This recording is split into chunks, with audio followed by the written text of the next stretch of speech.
अम्मा बाद फ़ौज़ बिल्लाहि मिनश शैतानिर रजीम बिस्मिल्लाहिर। वक्त बहुत मुख्तसर है। हमारी बहुत बड़ी खुशकिस्मती है कि आज शर्क से गरब तक तहरीके मिनहाजुल कुरान का पैगाम पहुंच चुका है। जहां जहां तहरीके मिनहाजुल कुरान का पैगाम पहुंच चुका है, वहां वहां प्रोफेसर डॉक्टर ताहरुल कादरी कायदे इनकलाब शेखुल इस्लाम के कदम पहुंच चुके हैं। जहां सूरज की शुआएं भी नहीं पहुंची, वहीं भी डॉक्टर प्रोफेसर ताहरुल कादरी का पैगाम पहुंच चुका है। और जहां जहां डॉक्टर ताहरुल कादरी का पैगाम और आपकी शख्सियत पहुंच चुकी है, और उन्हीं कदमों के उन्हीं नक्शे कदम पर इज्जत माब राना अदरीस साहब पहुंच चुके हैं। तो ये आज हमारी बहुत बड़ी खुशनसीबी है कि 45 कंट्रीज में खिताब करने वाली शख्सियत आपके सामने जलवा फरोज है। 45 कंट्रीज 45 ममालिक में इनके खिताबात होते हैं टीवी चैनलों। ये तो मामूली माइनर सी बात है। बर्रे आज़म एशिया और यूरोप में अल्लाह तबारक व तआला ने इनको ये सआदतें नसीब फरमाई हैं। तो मैं इनकी शेख से मोहब्बत के लिए ये कहना चाहूँगा कि राना अदरीस साहब तालिब हैं और प्रोफेसर डॉक्टर ताहरुल कादरी मतलूब। राना अदरीस साहब ज्यादा हैं और प्रोफेसर डॉक्टर ताहरुल कादरी मंजिल। राना अदरीस साहब एक आवाज़ हैं, प्रोफेसर डॉक्टर ताहरुल कादरी लहजा हैं, नगमगी हैं। राना अदरीस साहब इत्तिबा हैं, प्रोफेसर डॉक्टर ताहरुल कादरी इनाम हैं। राना अदरीस साहब इरादा हैं, प्रोफेसर डॉक्टर ताहरुल कादरी तकमील हैं। राना अदरीस साहब शागिर्दे रशीद हैं, प्रोफेसर डॉक्टर ताहरुल कादरी के, और प्रोफेसर डॉक्टर ताहरुल कादरी राना अदरीस साहब के मुर्शिदे कामिल हैं। तो फिर मुझे कहने दीजिए मौजूदी, कोई मन्ने ना मन्ने मौजूदी। राना अदरीस चिराग ते सब दे ने, कोई मन्ने ना मन्ने मौजूदी, पर राना अदरीस महबूब ते सब दे ने। इन्हां कोलों हनेरियां की लेना, ये चिराग भी हसब नसब दे ने। इन्हां कोलों हनेरियां की लेना, ये चिराग भी हसब नसब दे ने। ये चिराग भी हसब नसब दे ने। राना अदरीस वर्गे लाल, खुदा की कसम मैं अपनी बात करता हूँ, मैं अपने इश्क अपने ईमान की बात करता हूँ। राना अदरीस वर्गे लाल लब दे ही नहीं, जेकर लब दे ते नाल सबब दे। राना अदरीस वर्गे लाल लब दे ही नहीं, जेकर लब दे ते लाल नाल सबब देने। कैसर करो जियारत ते कदर कर लो, मुद्दतां बाद हीरे इंज दे लब देने। कैसर करो जियारत ते कदर कर लो, मुद्दतां।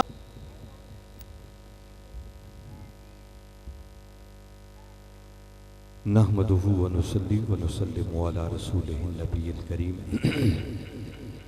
अम्मा बाद फ़ौज़ु बिल्लाहि मिनश शैतानिर रजीम बिस्मिल्लाहिर रहमानिर रहीम। क़ाल अल्लाहु तबारक व तआला फ़िल क़ुरआनिल मजीद।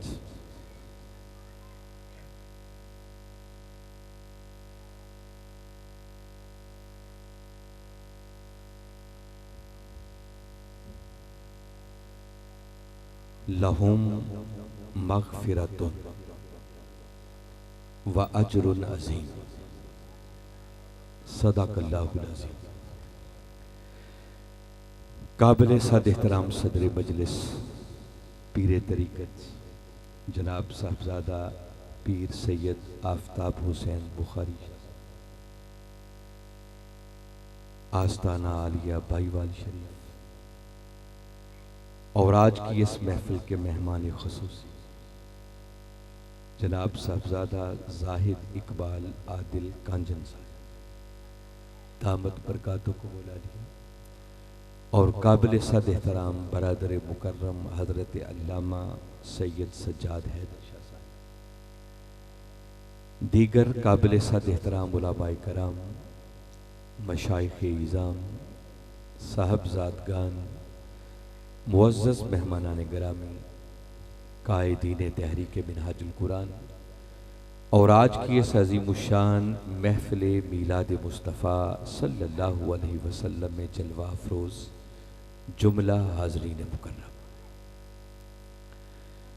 अल्लाह रब्बुल इज़्ज़त का लाख लाख शुक्र है कि जिसने अपनी तौफ़ीक़ ख़ास और हुज़ूर नबी अकरम सल्लल्लाहु अलैहि वसल्लम के नालैन मुबारक के तसद्दुक़ से हमें आज की इस निहायत ही बाबरकत नशिस्त में हाजिर होने की तौफीक अता फरमाई,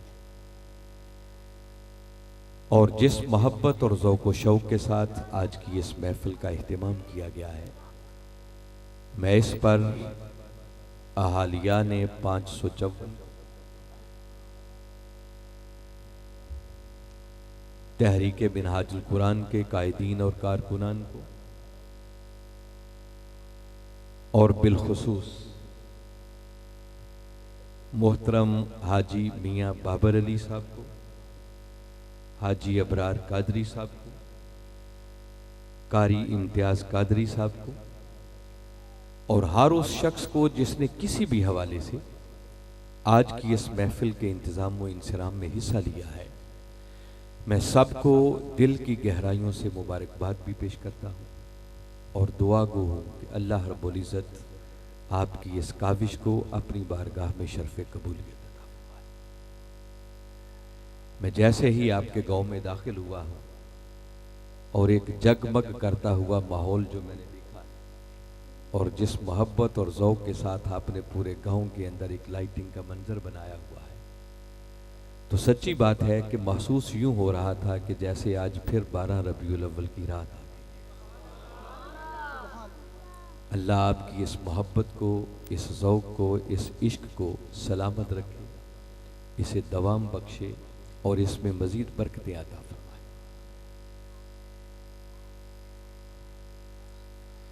ये पीछे कोई हैं एक दो इंतज़ामिया के बंदे जो इन बच्चों को कंट्रोल करेंगे, ये जो पीछे शोर कर रहे हैं ना, इस बाहर वाले जलसे को बस थोड़ा सा कंट्रोल रखें हैं।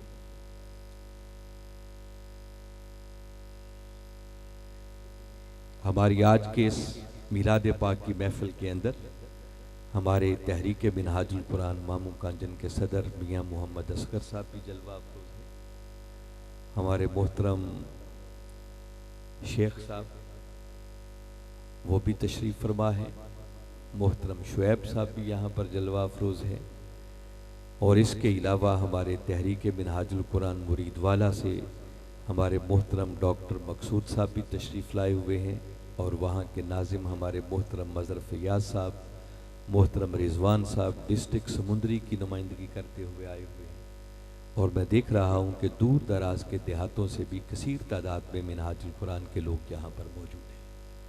मैं सबको वेलकम भी कहता हूँ, खुश आमदीद भी कहता हूँ, और आपका शुक्रिया भी अदा करता हूँ। और हमारे तहरीक मिनहाजुल कुरान समुंदरी के नाज़िम, जिनको अभी आपने स्टेज पर सुना है, और मैंने इस तरह उनकी शायरी पहली बार सुनी है। शायरी उनकी अच्छी है, मगर शायरी के लिए जो मौजू उन्होंने मुंतखब किया और जो बंदा चुना है वो गलत मुंतखब। अल्लाह इनकी शायरी को भी मज़ीद बरकतें अता फरमाए, और इनका कलाम ऐसे ही लोगों के लिए होना चाहिए जो ऐसी बातों के मुस्तहिक। मुझ जैसा निकम्मा सा आदमी, उनके लिए ये बातें मैं समझता हूँ कि वो जचती नहीं। और अभी ये मुझे एक चिट मिली है कि आज की इस महफिल के बानी जो मेज़बान हैं असली, वो उनका नाम मोहतरम मोहम्मद काशिफ कादरी साहब आप हैं। माशाल्लाह, आपको भी मुबारकबाद पेश करता हूँ और दुआ गो हूँ कि अल्लाह रब्बुल इज़्ज़त आपकी इस काविश को अपनी बारगाह में शर्फ़ कबूलियत अता फरमाए। मोहतरम कैसर साहब ने मेरा तारुफ कुछ ज़रूरत से ज़्यादा करवाया। मैं जो कुछ नहीं हूँ उन्होंने वो कुछ भी कह दिया है, और मैं सोच रहा था कि ये सारी बातें सुन के आप मालूम नहीं मेरे बारे में क्या जहन बना। तो मैं सादा सा बता दूं कि मैं कोई नई मखलूक नहीं हूं, आपके करीब मुरीद वाला बनवा चाका रहना, देहाती बंदा हूं, आप ही के इलाके में यहाँ जमा पला बड़ा सब कुछ यही मेरा इलाका। और मुझे ये सादत है कि एक अरसे तक आपके मामू कांजन शबीरुल उलूम में मुझे खुतबा जुमा की सादत भी मुझे पुरानी बात है, ये 92-93 की बात है। इन सालों के अंदर मैं हर जुमे वाले दिन लाहौर से आता था और जुमे का खिताब शबीरुल उलूम में किया था। और उस वक्त मैं स्टूडेंट भी लाहौर मिनहाजुल कुरान में पढ़ता था। तो मामू कांजन के साथ बहुत सारी निस्बतें। तो मैं सोच ये रहा था कि अब आपको किस तरह की तकरीर सुनाऊं, मालूम नहीं है आपने मेरे बारे में क्या सोच रखा है, तो वो मैंने आपको बता दिया है। और मैंने फैसला ये किया, एक और साथी मेज़बानों में से थे, अब मुझे नाम उनका नहीं आता है, मैंने उनसे पूछा कि किस मौजू पे खिताब करना। वो आपके भाई होंगे, उन्होंने सर पे पग बांधी हुई थी हैं। तो उन्होंने कहा जी मौजू आपको स्टेज पे जाके पता चले। इसका क्या मतलब? उन्होंने कहा जी जब आप बंदों के चेहरे देखेंगे तो फिर आपको खुद समझ आएगी कि मेरा मौजू क्या होना चाहिए। मैं भी, ये तो आपने इम्तिहान में डाल दिया है। तो ताहम जो आपने जिस मोहब्बत और ज़ौक़ व शौक़ से आज के इस प्रोग्राम का एहतमाम किया है, मैं चाहता हूँ ऐसी ही मोहब्बत भरी बात आपको सुना, ताकि आपके ज़ौक़ भी दुबाला हो और आका की अज़मत की बात वो सुनकर आपके दिलों में मज़ीद आका की मोहब्बत और इश्क पर निखार आए। और अगर आका की अज़मत दिलों में बैठ गई तो वो अज़मत सबब बन जाएगी हमारे ईमान के कामिल।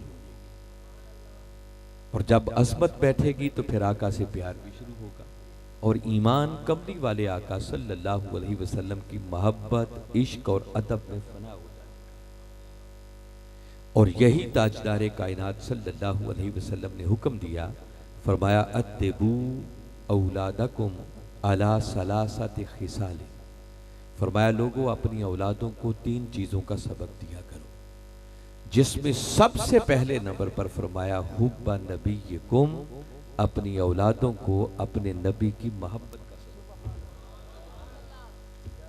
और ऐसी महफिल, ऐसी मजालिस ताजदार कायनात सल्लल्लाहु अलैहि वसल्लम की मोहब्बत का सबक देने का इससे अच्छा और सुनहरी मौका और कोई नहीं। और आका ने ये क्यों फरमाया कि मेरी मोहब्बत का सबक दिया करो? क्योंकि आका जानते हैं कि ईमान नाम ही उनकी मोहब्बत और इश्क में फना हो जाए, कि मेरी मोहब्बत मिलेगी तो इनको ईमान मुयस्सर आएगा। और उस मोहब्बत की खातिर आका की अज़मत की बात होनी चाहिए, ताकि अज़मत दिलों में बैठे तो कोई किसी से प्यार करता है, मोहब्बत करता है। इसलिए मैंने बड़े आसान फहम अंदाज में कोशिश करूंगा, जहां कोई टेक्निकल बात हुई उसको भी आसान। मैंने आज की गुफ्तगू के उन्वान के तौर पर सूरह हुजुरात, कुरान पाक का 49वां सूरा है और उसकी 3री आयत का आखिरी हिस्सा तिलावत करने का शर्फ है। गुफ्तगू मुझे सिर्फ 2 कलिमात पर करनी है, मगर वहां तक लाने के लिए मैं आयत पूरी आपके सामने पढ़ता हूं, ताकि आयत के मज़मून का आपको पता चले। बुनियादी तौर पर सूरह हुजुरात की इब्तिदाई 8 आयतों के अंदर अल्लाह रब्बुल इज़्ज़त ने सिर्फ अपने महबूब मुकर्रम सल्लल्लाहु अलैहि वसल्लम की बारगाह के आदाब सिखाए। क्या सिखाए हैं?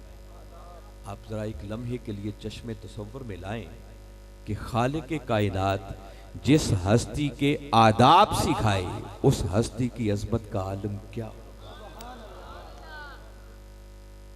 कुरान भरा पड़ा है इस मजमून से। और मैं अब वो सारे तो नहीं सुनाऊंगा, मैं तो कह रहा हूं कि एक आयत के भी सिर्फ 2 कलिमात पर मैंने गुफ्तगू करनी है, और गुफ्तगू का मजा तब होगा कि अगर आप गौर से सुने।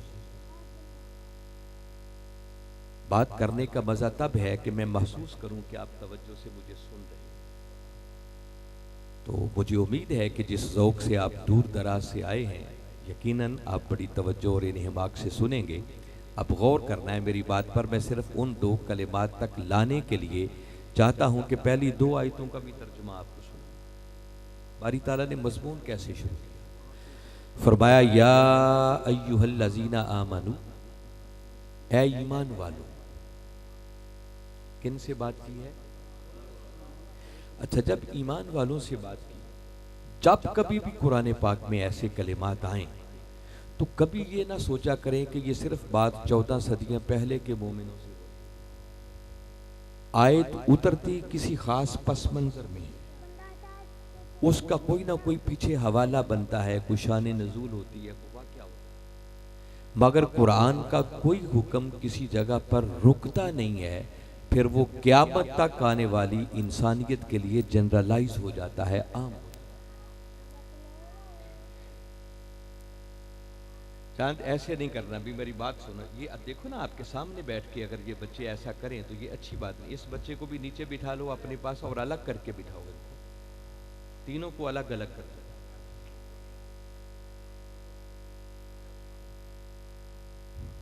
चांद बातें नहीं करनी भी। हाँ, इनको एक को आगे बिठाओ ना भी, दोनों को इकट्ठा नहीं करें, अलग अलग रहने दें। बस इधर ही ठीक है, आप दरमियान में बैठ जाएं। तो मैं ये कह रहा था कि कुरान पाक जब कभी पढ़ें और कुरान पाक में ये कलिमात आ जाएं, या अय्युहल्लज़ीना आमनू, ए ईमान वालों, तो आप यूँ समझा करें कि इस दौर में तो कलिमा पढ़ने वाला और ख़ुद को मोमिन समझने वाला मैं हूँ। तो इसका मतलब कि बारी ताला यहाँ मुझे खिताब कर रहे हैं। इस कैफियत में डूबकर कुरान को पढ़ें, उसको रिवायत ना समझा करें कि एक वाक़या हुआ था तो बारी ताला ने बात की, नहीं। अब जब बारी ताला फरमा रहे हैं या अय्युहल्लज़ीना आमनू, तो यूँ समझें कि आज 554 चक में बैठे हुए इस महफिल के अंदर जो अहले ईमान हैं, बारी ताला हमसे बात कर रहे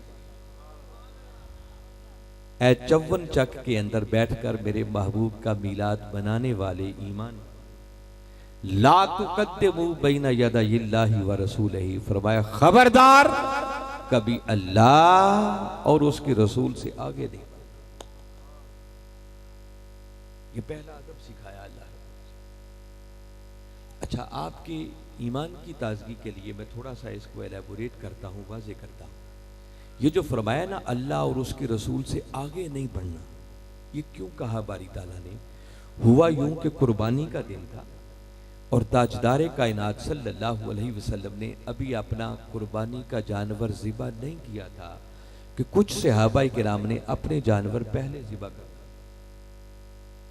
उनकी नीयत में कोई खराबी नहीं थी। जो उन्होंने जानवर ज़िबा किए वो अल्लाह की रज़ा के लिए किए थे। बाकायदा तकबीर पढ़ के अल्लाह का नाम लेके जानवर ज़िबा किए। उन जानवरों में कोई नक्स भी नहीं था, वो कुर्बानी के लिए जायज़ थे। बस नादानिस्ता तौर पर भूल सिर्फ इतनी हो गई कि वो काम अभी हमारे आका सल्लल्लाहु अलैहि वसल्लम ने नहीं किया था, उन्होंने पहले कर डाला। बस इतना होने की देर थी कि बारी ताला ने पैगाम भेजा कि महबूब अपने उन गुलामों को ये पैगाम दे दो कि जिन्होंने आपके कुर्बानी करने से पहले जानवर ज़िबा कर दिए हैं, अल्लाह ने उनकी कुर्बानियों को रद्द कर दिया है, कबूल ही नहीं। और कुरान का हुक्म आ गया, ए ईमान वालों, ए कलिमा पढ़ के मेरे महबूब की गुलामी में आ जाने वालों, आइंदा के लिए सुन लो कि खबरदार कभी अल्लाह और उसकी रसूल से आगे नहीं बढ़ना। बैन हो गया, पाबंदी। अच्छा, यहां लुत्फ की बात एक और आपको बता दूं, वो सहाबाए किराम जिन्होंने जानवर ज़िबा किए थे वो अल्लाह से पहले किए थे या रसूल से पहले किए थे जी? और फिर मुझे बताएं कि अल्लाह से आगे कोई बढ़ सकता है? और अल्लाह हमारी तरह का अमल करने से वैसे ही बात है। तो जब उसके रसूल से पहले जानवर ज़िबा किए थे तो हुक्म तो यूं होना चाहिए था कि बारी ताला फरमाते, ए ईमान वालों, देखो आइंदा कभी मेरे रसूल से आगे नहीं बढ़े। बारी ताला ने रसूल का जिक्र बाद में किया, अपना जिक्र पहले किया। और मैं, ए ईमान वालों, ला तुक़द्दिमू बैना यदायिल्लाहि व रसूल, देखो कभी अल्लाह और उसके रसूल से आगे नहीं बढ़ना। तो बोला, तूने अपना जिक्र क्यों कर दिया? तुझसे तो आगे बढ़ा ही कोई नहीं। तुझसे आगे बढ़ सकता भी कोई नहीं, और तू हमारी तरह के काम करने से वैसे ही पाक है, तो तूने अपना नाम क्यों ले दिया? वो अपना नाम लेकर हमें समझाना चाह रहा है कि अपना नाम पहले इसलिए ले रहा हूं ताकि तुम्हें समझ आ जाए कि मेरा अदब कोई मेरे रसूल के अदब से जुदा नहीं है। मेरे रसूल का अदब ही हकीकत में मेरा अदब है, और मेरे रसूल की बारगाह की बेअदबी ही हकीकत में मेरी बेअदबी। और बारी ताला ने यह अंदाज अपनाकर भी अपने महबूब की बारगाह की अजमत को उजागर, और साथ आगे एक तंबीह की, फरमाया वत्तकुल्लाह, इस बेअदबी के हवाले से हमेशा अल्लाह से डरते रहना, कहीं बेअदबी ना कर बैठना, कहीं मेरे अजाब की गिरफ्त में ना आ जाना। और आगे फरमाया इन्नल्लाह समीउन अलीम, बेशक अल्लाह सुनने वाला भी है और जानने वाला भी है। क्या मतलब? वो बताना चाहता है कि अगर तुम अपनी जुबानों से मेरे महबूब की बारगाह की बेअदबी करोगे तो मैं सब कुछ सुनता भी हूँ, और अगर तुम अपने आमाल से, अपने अफ़आल से, अपने सीनों में छुपी हुई नीयतों से मेरे महबूब की बारगाह की बेअदबी करोगे तो याद रखो खुदा तुम्हारे सीनों में छुपी हुई नीयतों को जानने वाला भी है। उससे कोई बात भी पोशीदा, ये मैंने सिर्फ तर्जुमा सुना है, तो अपने महबूब की बारगाह का अदब सिखाया। दूसरी आयत नाजिल की ये सूरत की, फिर इसी मजमून को जारी रखा और फिर फरमाया या अय्युहल्लज़ीना आमनू, ऐ ईमान वालों, ला तरफाऊ अस्वातकुम फौका सौतिन नबी, फरमाया देखो तुम्हारी आवाज भी मेरे नबी मुकर्रम की आवाज से कभी ऊंची नहीं होनी चाहिए। वला तजहरू लहू बिल कौली कजहरी बादिकुम लिबादिन, और जिस तरह तुम आपस में एक दूसरे को ऊंची ऊंची बुलाते हो, फरमाया कभी मेरे महबूब को यूं आवाज न देना, अपने जैसा ना समझ लेना। अच्छा मौला, अगर ये बेअदबी हो गई, गलती हो गई तो क्या है, एक गुनाह ही है ना, हमारे खाते में लिख देना। फरमाया नहीं, इसे एक गुनाह ना समझना, बल्कि ये इतना बड़ा जुर्म होगा अन तहबता आमालुकुम, कि इस एक बेअदबी की वजह से तुम्हारे जिंदगी भर के सारे ही अमाल रद्द कर दिए जाएंगे, कुछ भी पल्ले में बाकी नहीं बचेगा। मैं सिर्फ तफसील में नहीं जा रहा, तर्जुमा सुना रहा हूं ताकि आपको असल मौजू तक ले। और आगे फरमाया व अंतुम ला तशऊरून, तुम्हारा सब कुछ बर्बाद भी कर दिया जाएगा और तुम्हें इस बात का शऊर ही नहीं होगा, तुम्हें पता ही नहीं चलने दिया जाएगा। मौला इसका क्या फायदा कि पता ही नहीं चलने दिया जाएगा। फरमाया अगर किसी को पता चल जाए कि लुट गया हूं, पीछे बचा ही कुछ नहीं, ना कोई अमल बचा, ना ईमान बचा, तो मुमकिन है वो माफी मांगने आ जाए, तौबा करने आ जाए, रो पड़े, गिड़गिड़ा पड़े और उसको माफ करना पड़ जाए। फरमाया मेरी गैरत को ये गवारा ही नहीं है कि गुस्ताख मेरे मुस्तफ़ा का हो और फिर उसे तौबा की तौफीक मिल जाए। फरमाया उसे पता ही नहीं चलने दिया जाता, वो इसी घुमंड में रहता है, बड़ी नमाजें पढ़ रहा हूँ, बड़े रोजे रख रहा हूँ, बड़े हज उम्रे कर रहा हूँ, बड़ी वाज़ेह तबलीगें कर रहा हूँ, मगर पता क़यामत वाले दिन चलेगा जब सारा ही नामाए अमाल साफ। ये दूसरी आयत थी। तो दूसरी आयत का मरकजी मजमून भी आका की बारगाह का अदब, और ये बारी ताला ने दूसरी आयत में अदब भी सिखाया और साथ ये भी बताया कि जो बेअदबी करेगा उसकी सजा क्या है। फरमाया सारा कुछ ही, ईमान भी खत्म, अमाल भी खत्म, तौबा का दरवाजा भी बंद। ये जलसा कंट्रोल नहीं हुआ भी मुंतज़मीन से, हैं एक आध बंदा सिर्फ पीछे रहे ना, अब आप लोग स्टेज वाले बैठे रहे, पीछे से कोई चला जाए, इनको कहें या तो घरों को चले जाएं या आके इधर बैठ जाएं। अब असल आयत आ गई जिस पर मैं आज बात करना चाह रहा हूं, वो मजमून बड़ा अहम है।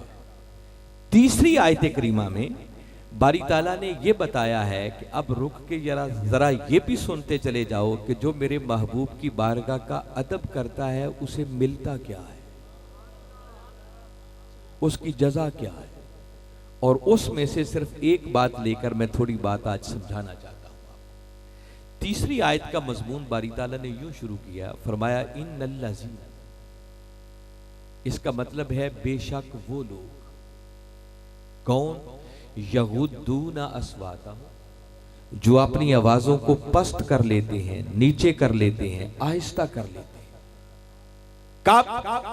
इंदा रसूलिल्लाही, जब वो अल्लाह के रसूल की बारगाह अक़दस में हाजिर हो। फरमाया बेशक वो लोग कि जब वो अल्लाह के रसूल की बारगाह अक़दस में हाजिर हो तो जो अपनी आवाज़ों को आहिस्ता कर लें, नीचे कर लें कि बारगाह मुस्तफ़ा आ गई है, अब ऊंची नहीं बोलना। फरमाया जो सिर्फ इतना अदब करने वाले बन जाएं, उनके लिए फरमाया अल्लाज़ी उलाइकल्लज़ीना इम्तहनल्लाहु कुलूबहुम लित्तक़वा, फरमाया यही वो लोग हैं जिनके दिलों को खुदा तकवा का नूर देने के लिए चुन लेता। उनके दिलों को चुनकर अल्लाह तकवा का नूर अता कर देता है। इसकी भी तफसील में नहीं जाता, ये एक अलग सब्जेक्ट है। अब वो दो कलिमात आ रहे हैं जो मैंने जिस पर गुफ्तगू कर दी। आगे बारी ताला ने फरमाया लहुम मगफिरतुन, जिसका मतलब है कि फिर उनके लिए मगफिरत है, उनके लिए बख्शिश है, उनके लिए माफी है। अच्छा, अगर आप गौर से सुन रहे हैं और मैं ये सवाल आपसे करूं कि ये जो बारी ताला ने कहा उनके लिए मगफिरत है, तो किन के लिए मगफिरत है? मजमे वालों को समझ आ रही है? ये जो कहा लहुम मगफिरतुन, उनके लिए मगफिरत है। किन के लिए? जो आका की बारगाह अक़दस में आए तो अपनी आवाजों को आहिस्ता कर ले, जो आका की बारगाह का अदब कर ले, उनके लिए क्या है? मगफिरत है, बख्शिश है, माफी है। और अहले इल्म लोग बैठे हैं, मैं एक खास बात कह रहा हूं, अगर इन दो कलिमात का माना लहुम मगफिरतुन का सिर्फ ये कर दिया जाए कि उनके लिए मगफिरत है, तो ये माना दुरुस्त नहीं है। इन दो कलिमात की तरतीब के अंदर एक हसर है। ये मेरी गुफ्तगू की मुश्किल तरीन बात है, जिसको मैं आसान करके समझा दूंगा। आगे फिर हलवा है पूरा खिताब, कोई मुश्किल नहीं, आपके ज़ौक़ की बातें हैं। ये मेरे मौजू की बुनियाद है जो मैं कहने लगा। लहुम का पहले आना और मगफिरतुन के लफ्ज का बाद में आना, इन दो अल्फाज की तरतीब के अंदर एक हसर है। आप कहेंगे हसर क्या बला होती है, हमें क्या पता, हम तो रावी के रहने वाले लोग हैं, कभी सुना ही नहीं है इसका मतलब क्या होता है। आपको आसान समझाता हूं। आपने सूरा फातिहा तो कभी पढ़ी होगी। पढ़ते पढ़ते आप एक मकाम पर कहते हैं इय्याका नअबुद, कभी आपने सोचा इसका माना क्या है? इसका माना यह है कि हम अल्लाह की बारगाह में अर्ज करते हैं कि हम तेरी, जोर से बोलो, हम तेरी। अच्छा, ये तर्जुमा नहीं है जो आपने कहा है कि हम तेरी इबादत करते हैं, ये माना नहीं है। अब आप किसी भी तर्जुमे को जाकर उठा के पढ़िएगा, जिसने भी लिखा है, जब आप, मैं बोलूंगा ना आपको समझ आ जाएगी। उन्होंने ये नहीं लिखा होता कि हम तेरी इबादत करते हैं, बल्कि लिखा होता है कि हम तेरी ही इबादत करते हैं। क्या लिखा होता है? तेरी। आप कहेंगे ये ही क्या है, तो ही को हसर कहते हैं। अगर सादा लफ्जों में कहते हम तेरी इबादत करते हैं, तो इसका माना यह था कि मौला तेरी भी इबादत करते हैं और तेरे अलावा भी अगर किसी की करना चाहें तो गुंजाइश है, हो सकती है। और जब आपने जोर देकर कहा कि हम तेरी ही इबादत करते हैं, तो इसका मतलब है कि मौला तेरे सिवा कोई और इबादत के लायक, सिर्फ तेरी इबादत करते हैं। ये ही ने आके इतना फर्क डाल दिया, इसे कहते हैं हसर। बिल्कुल इसी तरह बारी ताला ने वहां फरमाया लहुम मगफिरतुन, इसका माना यह नहीं है कि उनके लिए मगफिरत है, बल्कि बारी ताला जोर दे के फरमा रहे हैं कि लोगों, मगफिरत, बख्शिश। और यार बैठो, अभी बैठ जाओ, मैं बयान कर रहा हूं, किसी शख्स को कोई पैसा देने की इजाजत ही नहीं। आप सारे एक ही बार दे, जान छोड़ो। ये क्या मजाक है? अब मुझे बताएं, जब ये खड़े होके पैसे देंगे तो ये मेरी बात सुनेंगे? जो मजमे से देने के लिए उठेगा,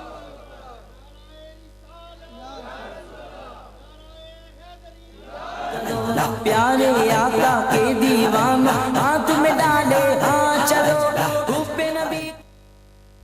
कल्चर को बदलो। जमाना बदल गया है, हालात बदल गए, हम इन्हीं चक्रों से बाहर नहीं निकलने को तैयार हैं। जलसा किया है आपने कुछ सुनने के लिए। मुझे बताएं, दरमियान से एक बंदा उठ के आके मुझे 10 रुपए 20 रुपए 30 रुपए दे, 15 बंदों के तो कंधे फैलाएंगे उसने।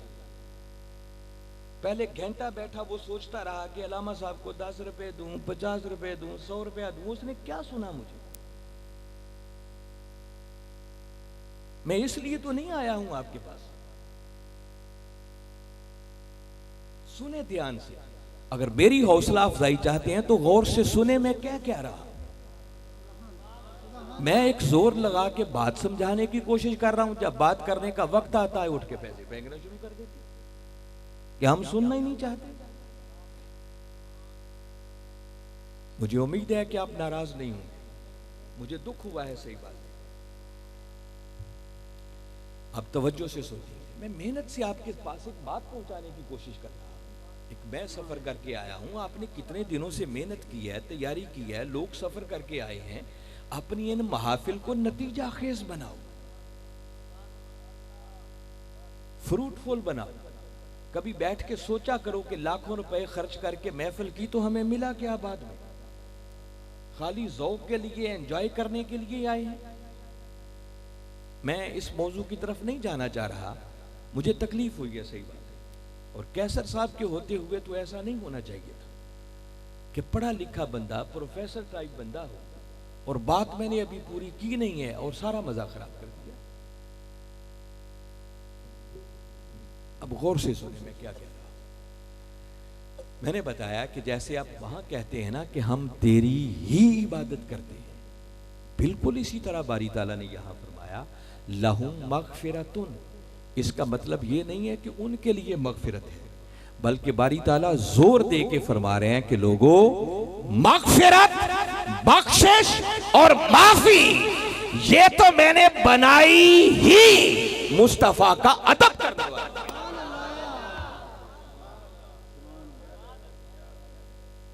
मतलब ये है कि इसके अलावा किसी को बख्शिश और माफी नहीं मिल सकती। बख्शिश सिर्फ उनको मिलती है जो मुस्तफा के दर के संग बन जाते हैं, जो कमली वाले आका की गुलामी का पट्टा अपने गले में डाल लेते हैं, जो मेरे आका के कदमों के निशानों को अपना किबला और काबा बना लेते हैं, जो बारगाह मुस्तफा के आदम पे खुद को मिटा देते हैं। अल्लाह रब्बुल इज्जत ऐसे खुश नसीबों को बख्शिश और माफी का परवाना अता करता है। और सोचो, अपनी साबका जिंदगी पर नजर दौड़ाए, आंखें बंद करके गुजरी हुई जिंदगी की फिल्म को आप देखेंगे ना तो पूरी पूरी जिंदगियां गुनाहों में लथपथ नजर आती है। और हर इंसान की जरूरत है कि मौला उसे माफ कर। अगर किसी खुश नसीब को माफी मिल गई तो समझो वो कामयाब हो गया, उसका बेड़ा पार हो गया। और मैं सिर्फ ये आज समझाना चाह रहा हूं कि वो जो माफी हम में से हर शख्स की जरूरत है, हर इंसान की जरूरत है, वो अल्लाह की बारगाह से माफी और बख्शिश मिलती है तो सिर्फ मुस्तफा के दर के गुलामों। इस गुलामी के बगैर किसी को बख्शिश और माफी मिलने का कोई कॉन्सेप्ट है ही नहीं। ये बात समझा रहा हूं, कुरान क्या कह रहा है। अब आप कहेंगे कि ठीक है अलामा साहब, आपने दो कलिमात लिए, लहुम मगफिरतुन, वहां से एक हसर का कानून निकाला और वहां से जोर दे के ये बात समझा दी। क्या कुरान ये तसव्वुर कुरान में किसी और जगह पर भी देता है? तो बता रहा हूं कि अल्लाह के निज़ाम में, उसके तरीके में कोई तब्दीली नहीं होती। वो खुद कहता है लन ताजिदा लिसुन्नतिल्लाहि तब्दीला, कि लोगों तुम अल्लाह की सुन्नत में, उसके तरीके में कभी तब्दीली नहीं पाओगे। उसूल उसका एक ही हर जगह कार फरमा। तो मौला कहीं वजाहत से भी ये बात किया। उसने कहा हाँ, कुरान खोलो। एक मारूफ आयत आप अक्सर सुनते होंगे, उसका आधा हिस्सा अक्सर सुना जाता है, अगले हिस्से पर रोशनी कम डाली जाती है। आज वो मौजू से रिलेटेड बात है, उसका सिर्फ तर्जुमा करके फिर अगले मुकाम पर चले जाएंगे।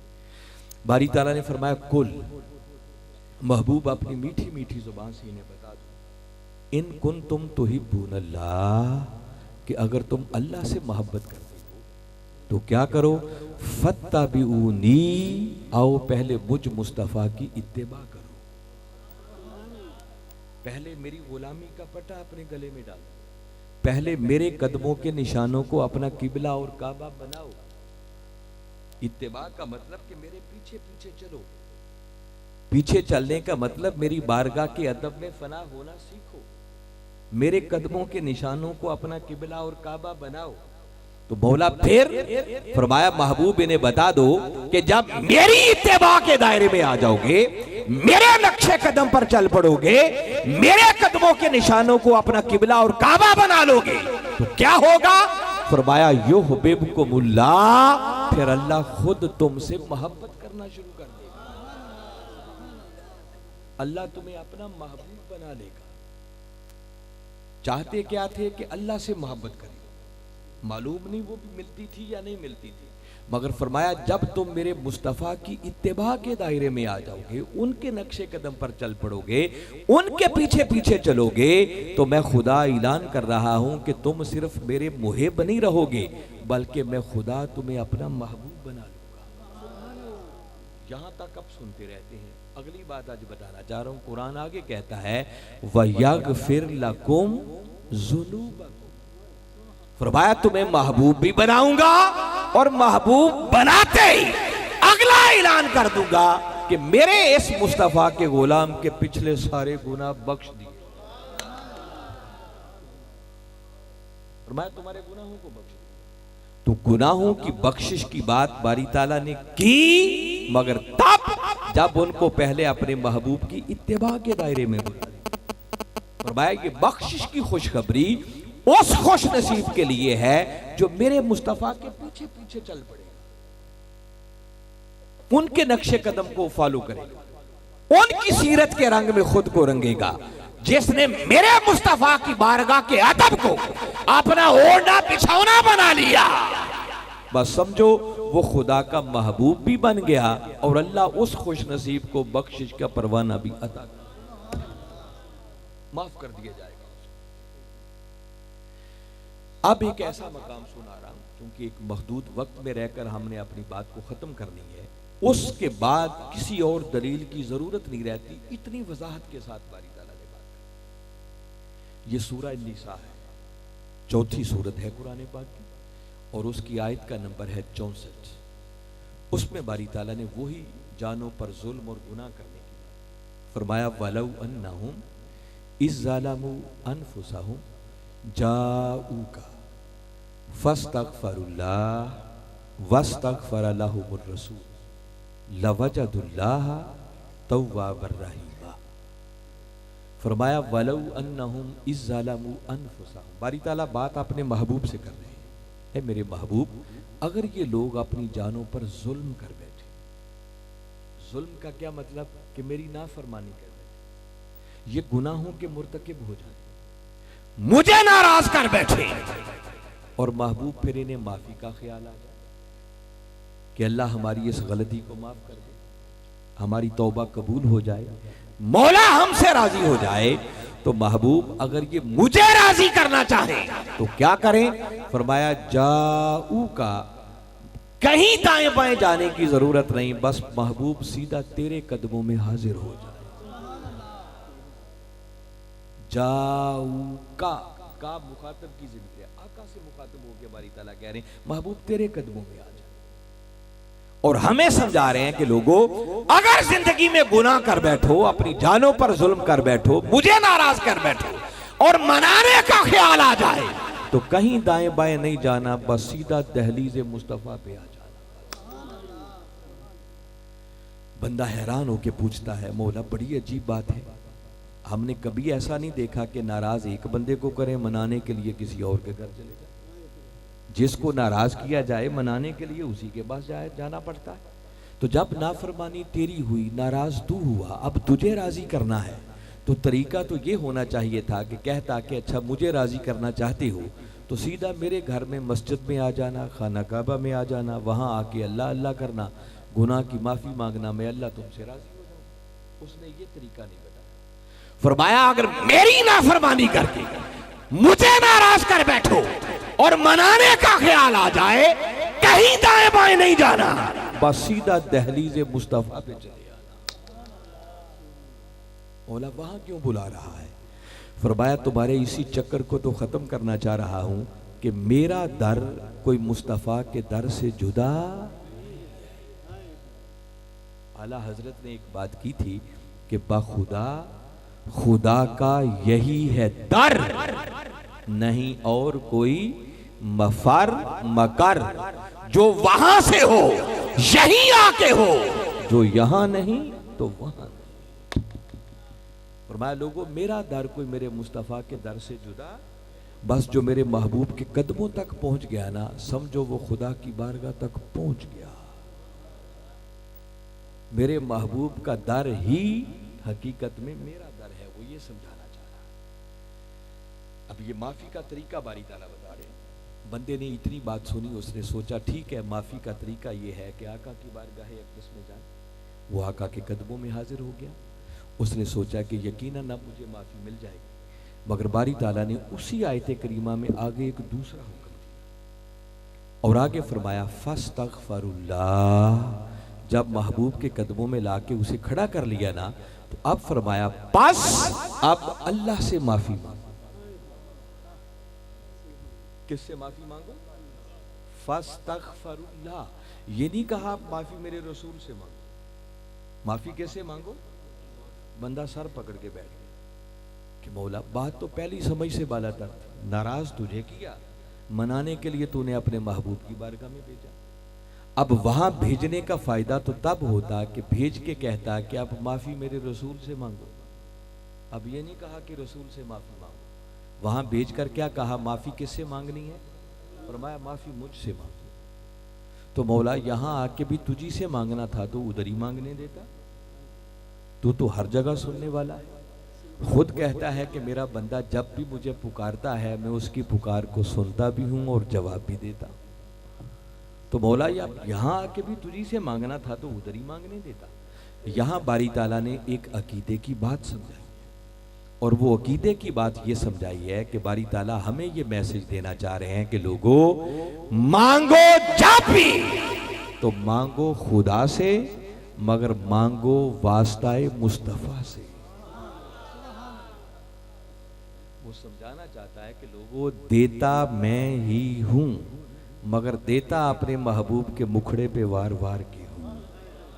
देता उनके कदमों का सदका बना बना के, इसलिए मिलेगा उसे जो मेरे महबूब के वास्ते और वसीले से मांगेगा। इस वसीले के बगैर किसी को। कुरान पाक की एक सूरत है जिस सूरत का नाम है सूरह तौहीद। क्या नाम है? मालूम है कौन सी सूरत है? कुल हुवल्लाहु अहद, सूरह इखलास जिसको कहते हैं। इसका दूसरा नाम सूरह तौहीद है, क्योंकि इस पूरी सूरत के अंदर अल्लाह ने अपना जिक्र किया है। अल्लाह एक है, अल्लाह बेनियाज है, ना वो किसी का बाप है ना किसी की औलाद है और कोई भी उसका हमसर। तो किसकी बात हो रही है? अल्लाह की। अब सारी बात अल्लाह की है, मगर उसने शुरू कहां से की? कहा कुल। कुल का मतलब है वो अपने महबूब से कह रहा है कि महबूब तू अपनी मीठी मीठी जुबान से कह दे हुवल्लाहु अहद, वो अल्लाह एक है। किसे कह रहा है? अपने महबूब से कह रहा है कि महबूब तू कह दे। मौला बात तेरी और जिनसे कहनी है वो बंदे भी तेरे, तो तू सीधा ही कह दे। अगर ये कुल ना होता सीधा ही वो कह देता हुवल्लाहु अहद कि अल्लाह एक है, तो हमें फिर भी समझ आ जाती कि अल्लाह एक है। मगर उसने अपनी बात डायरेक्ट हमसे नहीं की, अपनी बात भी अपने बंदों तक पहुंचाने के लिए वो कुल कह के अपने और अपने बंदों के दरमियान मुस्तफा को डाल रहा है। महबूब तू कह दे, मौला खुद ही कह दे। फरमाया मैं कहने को कह सकता हूं, मगर मैं मौजू से रिलेटेड बात यहां से अखज़ करके बताना चाह रहा हूं। वो कुल कह के जो महबूब को दरमियान में डाल रहा है ना, महबूब बात मेरी है मगर कह तू दे। मौला तेरे बंदे हैं तू खुद ही कह दे। फरमाया नहीं महबूब, जब मैं खुदा होकर तेरे वास्ते और वसीले से बात करूंगा ना, तो तो मेरे बंदों को समझ आ जाएगी कि वो खुदा होकर जब हमसे बराह रास्त बात नहीं करता, वो अपने रसूल के वास्ते से बात करता है। तो बंदो, तुम्हें इजाजत किसने दी कि जब तुम मौला से मांगना चाहो तो उसके रसूल के वास्ते को छोड़ के जाना चाहो? वो हमें पैगाम देना चाहता है कि तुम भी मुझसे कुछ लेना चाहते हो तो रास्ता यही है, जिस वास्ते से मैं तुमसे मुखातब होता हूं उसी वास्ते से तुम मेरे साथ। तो खुदा वहां समझा रहा है कि लोगों, अपने महबूब के कदमों में लाकर जो खड़ा करके तुम्हें कह रहा हूं अब अल्लाह से माफी मांगो, तो समझाना ये मकसूद है कि मांगो खुदा से, मगर मांगो वास्ताए मुस्तफा। दो बातें हो गई। बंदे ने सोचा कि यकीनन 2 काम मैंने कर लिए हैं, अब तो मुझे माफी मिल जाएगी। साथ ही उसी आयत करीमा में बारी ताला ने आगे एक तीसरा हुक्म सुना दिया। अभी उसकी माफी की बात नहीं की, आगे फरमाया वस्तगफर लहुमुर रसूल। फिर उसी रसूल की बात आ गई। हुजूर शेखुल इस्लाम ने जब इस आयत करीमा का तर्जमा और तफसीर समझाई ना, तो उन्होंने बड़े ही ऐसे ही दे दो जान, ऐसे ही दे दो, बोतल दे दो।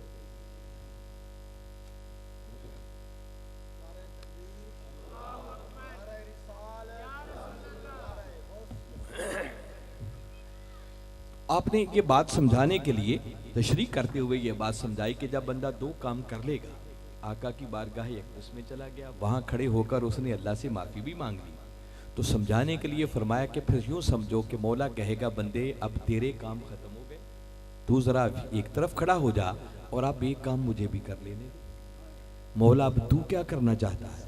फरमाया जिस रसूल की बारगाह में तुम्हें इतनी दूर से खींच कर लाया हूं, अब जरा मुझे भी तो उस महबूब के मुखड़े को तक लेने दे कि वो भी तेरी सिफारिश के लिए 2 मीठे बोल बोलता है या नहीं। फरमाया वस्तगफर लहुमुर रसूल, अगर उस रसूल ने भी तेरी बख्शिश की सिफारिश कर ली, तेरी माफी के लिए लब हिला दिए, बस इतना कह दिया कि मौला इसे जाने दे, तो बारी ताला ने आगे अपनी इज्जत की कसम खाकर ऐलान किया लवजदुल्लाह तव्वाबर रहीमा। बंदो, मुझे अपनी इज्जत की कसम, बस मेरे मुस्तफा के लब हिलने की देर है, वहीं खड़े खड़े तुम मुझे तव्वाब भी पालोगे, मुझे रहीम भी पालोगे। तुम्हारी तौबा भी कबूल कर लूंगा और तुम्हारी रहमतों से भी झोलियां भर भर के तुम्हें वापस भी।